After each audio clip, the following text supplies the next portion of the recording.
ఇంట్లోనే ఈజీగా peanut butter ఎలా చేయాలో చూసేద్దామండి. ఇదైతే మనం ఎప్పుడు కావాలనుకుంటే అప్పుడు చేసుకోవచ్చు. ఫస్ట్ ఒక బాండీ తీసుకొని అందులోకి 1 కప్పు పల్లీలు అయితే వేసుకొని లో ఫ్లేమ్లో ఒక 10 మినిట్స్ వరకు బాగా ఫ్రై చేసుకోండి. ఇవి ఫ్రై అయిపోయిన తర్వాత కొంచెం చల్లార్చుకొని చల్లారిన తర్వాత ఇలా పొట్టు తీసుకోండి. నేనైతే సగం పొట్టు తీసాను, సగం పొట్టు తీయలేదు. మీరు కావాలనుకుంటే పూర్తిగా పొట్టు తీసేసుకోవచ్చు.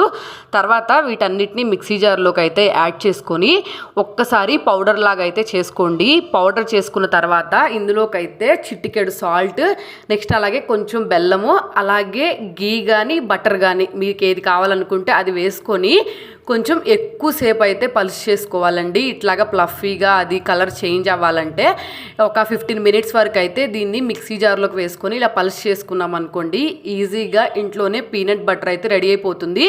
నేనైతే మిక్సీలో ఎక్కువ అయిపోయిందని చెప్పి 2 టైమ్స్ వేశాను. తర్వాత చూస్తే నాకు ఇంత అయితే పీనట్ బటర్ వచ్చింది. మీరు ఒకసారి ట్రై చేయండి. పిల్లలకి కావాలనుకున్నప్పుడల్లా ఇవ్వచ్చు. హెల్దీగా మన ఇంట్లోనే చేసేసుకోవచ్చు. అలాగే వీడియో నచ్చితే వెంటనే సబ్స్క్రైబ్ చేసేసుకోండి. లైక్ చేయడం మర్చిపోకండి.